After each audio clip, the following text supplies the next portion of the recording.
Hello friends, welcome to study smart. आज मैं आपको टेंसेस की इस सीरीज का लास्ट टेंस पढ़ाने जा रही हूँ जो कि है फ्यूचर परफेक्ट कंटिन्यूअस टेंस। मेरा नाम है मुक्ता चतुर्वेदी। तो स्टार्ट करते हैं फ्यूचर परफेक्ट कंटिन्यूअस टेंस। सबसे पहले ये देखते हैं कि फ्यूचर परफेक्ट कंटिन्यूअस टेंस को हम प्रोग्रेसिव टेंस भी कह सकते हैं, फ्यूचर परफेक्ट प्रोग्रेसिव टेंस भी कह सकते हैं। एक ही बात है, दोनों कंटिन्यूअस भी कह सकते हैं और प्रोग्रेसिव भी कह सकते हैं। अब देख लेते हैं सबसे पहले कि इस टेंस को हम किस टाइम फ्रेम में हम यूज करते हैं, हम कब यूज करते हैं इसका फ्यूचर परफेक्ट कंटिन्यूअस टेंस का। This tense is used when we express how long any action going to happen before any particular time और before any event in future. इसको बहुत ध्यान से समझने की कोशिश करिए कि हम इसको तब यूज करते हैं जब हमको ये एक्सप्रेस करना होता है कि कोई भी एक्शन जो पहले से चला आ रहा है वो एक्शन फ्यूचर के किसी भी पॉइंट ऑफ टाइम में कब तक कंटिन्यू रहेगा। ठीक है, फिर से सुनिए इसको। कोई भी एक्शन जो कि पहले से चला आ रहा है वो फ्यूचर के किसी पर्टिकुलर टाइम तक या फिर किसी दूसरे एक्शन तक, दूसरे इवेंट तक वो चलेगा, वो कंटिन्यूड रहेगा। तब हम फ्यूचर परफेक्ट कंटिन्यूअस टेंस का यूज करते हैं। एक एग्जांपल देखते हैं तो आपको और क्लियर हो जाएगा कि by next month I will have been living in the city for 10 years। यानी कि नेक्स्ट मंथ तक मैं इस शहर में 10 साल से रह रहा हूँगा। यानी कि 10 साल से नेक्स्ट मंथ तक इस शहर में रहते हुए मुझे 10 साल हो जाएंगे और वो कंटिन्यूड रहेंगे। अंडरस्टैंड? एक बार फिर समझने की कोशिश करते हैं, इस सेंटेंस को फिर से समझने की कोशिश करिए। By next month I will have been living, living यानी कि कंटिन्यूड है, ये चीज कंटिन्यूअस प्रोसेस में है, यानी कि पहले से रहते आ रहे हैं और अभी भी रहेंगे, अभी भी वो कंटिन्यूड रहेगा। केवल आपको ये एक्सप्रेस करने की कोशिश की जा रही है कि कितना टाइम हो गया, इस चीज को कितना टाइम हो गया, कि नेक्स्ट मंथ तक हम मुझे इस शहर में 10 साल हो जाएंगे, यानी कि 10 साल तक रहते हुए हो जाएंगे। तो 10 साल तक, by next month I will have been living in this city for 10 years। Okay, अब इसको एक टाइमलाइन के थ्रू समझते हैं। जैसे ये जो क्रॉस लगा हुआ है ये है प्रेजेंट यानी कि नाउ, और इसके पहले का जो भी पीरियड है वो है पास्ट, और इसके बाद का जो पीरियड है वो है फ्यूचर। अब हमें कौन सा टेंस समझना है? Future perfect continuous tense. तो इसका अब आप नाम देखिए तो इसमें फ्यूचर की भी बात है और जो कोई प्रोसेस है जो कि कंटिन्यूएशन में है। ओके, तो फिर ये तब बनेगा हमारा फ्यूचर परफेक्ट कंटिन्यूअस टेंस। यानी कि ये नाउ है, इसके आगे का पीरियड ले, पहले का पीरियड ले तो वो है पास्ट, यानी कि पास्ट के हमने 10 साल ले लिए, 10 साल से कोई भी प्रोसेस कंटिन्यूड है और वो प्रेजेंट से हो करके फ्यूचर तक चलेगा, और फ्यूचर का भी हमको एक टाइम पता है कि इस टाइम तक चलेगा। तो जब भी हम ये बात करते हैं, ये चीज एक्सप्रेस करते हैं कि कोई काम जो कि पहले से चला आ रहा है, पास से चला आ रहा है और वो फ्यूचर के किसी टाइम तक वो कंटिन्यूड रहेगा। ओके, तो ये फ्यूचर की बात हो रही है, कंटिन्यूड रहेगा, तब हम फ्यूचर परफेक्ट कंटिन्यूअस टेंस का यूज करते हैं। इसका स्ट्रक्चर देखते हैं। इसका स्ट्रक्चर है subject plus will plus have been plus verb, verb की फर्स्ट फॉर्म के साथ आईएनजी लगता है। तो इसका एक सेंटेंस देखते हैं। I, we, you, they, he, she, it, या कोई भी नाउन हो सकता है, तो प्रॉपर नाउन हो सकता है, कॉमन नाउन हो सकता है, तो कोई भी सब्जेक्ट हो सकता है। तो आप सब्जेक्ट ले लीजिए, फिर उसके बाद स्ट्रक्चर में क्या है? विल लगता है, हैव बीन लगता है, और कोई भी वर्ब लगता है, तो वर्ब को हमने वर्क ले लिया है तो हो जाएगा, आईएनजी लगेगा तो वर्किंग हो जाएगा। तो हमारा सेंटेंस क्या बनेगा? I will have been working, we will have been working, you will have been working, they will have been working. ये आपको सिर्फ स्ट्रक्चर समझाया जा रहा है। वैसे सेंटेंस में और भी बातें होंगी कि आपको एक टाइम फ्रेम भी दिया जाएगा कि किस टाइम तक ये काम चलेगा। ओके, चलिए अब कुछ सेंटेंसेस देख लेते हैं तो और क्लियर हो जाएगा आपको कि इस थोड़ा ट्रिकी टेंस है ये, इसको कब यूज करना है, इसको आप ध्यान से समझने की कोशिश करेंगे तो आपको समझ आ जाएगा। देखिए सेंटेंस है, By the time my cousins arrive, I will have been doing my homework.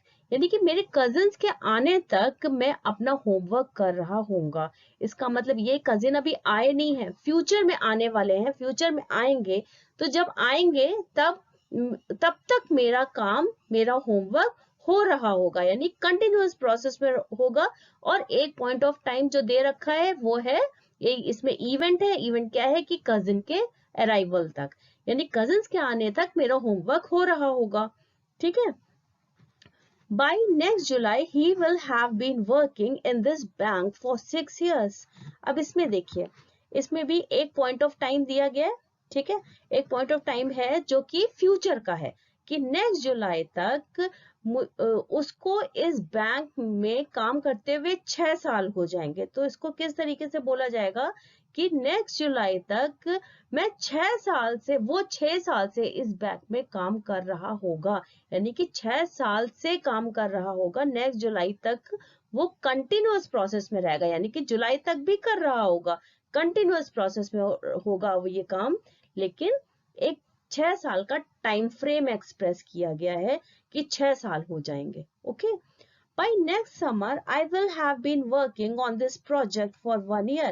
यानी इसमें भी वही चीज है कि नेक्स्ट समर तक मैं इस प्रोजेक्ट पर काम कर रहा हूँगा. और कब तक? 1 ईयर से, 1 साल से कर रहा हूँगा. और कब तक? बाय नेक्स्ट समर, यानी कि नेक्स्ट समर तक मैं इस प्रोजेक्ट पर 1 ईयर से काम कर रहा हूँगा. When we reach to hotel, I will have been driving for 5 hours. कि होटल के पहुंचने तक मुझे ड्राइविंग करते हुए 5 घंटे हो जाएंगे. मैं 5 घंटे से ड्राइविंग कर रहा होऊंगा, और वो भी कंटिन्यूअस प्रोसेस में होगा. ओके. अब इसके पॉजिटिव, नेगेटिव और क्वेश्चन सेंटेंस देख लेते हैं. इसका पॉजिटिव सेंटेंस, अभी भी जितने भी आपने सेंटेंस देखे हैं वो सब पॉजिटिव सेंटेंस थे. एक और देख लेते हैं, जैसे ये है, I will have been working, we will have been working, you will have been working, they will have been working and so on. सारे ये पॉजिटिव सेंटेंस है. हमने वर्क को एज अ वर्ब लिया है तो वर्किंग हो जाएगा यहाँ पे. नेगेटिव लेते हैं, नेगेटिव सेंटेंस हमको बनाना है तो यानी कि नॉट लगेगा. तो बहुत सिंपल है. I will have been working, अगर पॉजिटिव सेंटेंस है तो नेगेटिव हो जाएगा I will have not been working, we will have not been working, you will have not been working and so on. और have not को हम haven't भी लिख सकते हैं as a contraction. Short form में हम have not को haven't भी लिख सकते हैं. तो ये हो जाएगा we will haven't been working, you will haven't been working. Okay. अब क्वेश्चन सेंटेंस देखते हैं. जो हेल्पिंग वर्ब विल लगा हुआ है वो सेंटेंस के पहले लग जाएगा तो हमारा क्वेश्चन फॉर्म हो जाएगा. जैसे will I have been working, will we have been working, will you have been working, ये हो जाएगा क्वेश्चन. और कोई भी क्वेश्चन हमको पूछना हो, जैसे हमको अलग क्वेश्चन भी पूछना हो सकता है, उसमें हमको क्वेश्चन वर्ड लगाने होंगे, जैसे कब, कहाँ, कैसे, क्या काम, इस तरीके से. तो when, where, how long या what, ये सारे वर्ड्स हम यूज कर सकते हैं, उसको भी हम सेंटेंस के पहले लगाएंगे. तो क्या हो जाएगा, when will we have been working, when will you have been working, या where will you have been working. इस तरीके से हम कोई भी क्वेश्चन जो भी पूछना चाहते हैं तो उस तरीके का क्वेश्चन फॉर्म कर सकते हैं. कुछ प्रैक्टिस कर लेते हैं इस टेंस की. अब पॉजिटिव आपको पता है कि क्या चीज लगानी होती है, तो आप इसको आप खुद भी करने की कोशिश कर सकते हैं पॉज करके.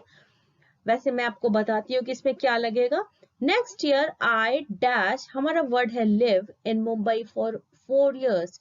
तो क्या हो जाएगा, next year I will have been living in Mumbai for 4 years. Okay.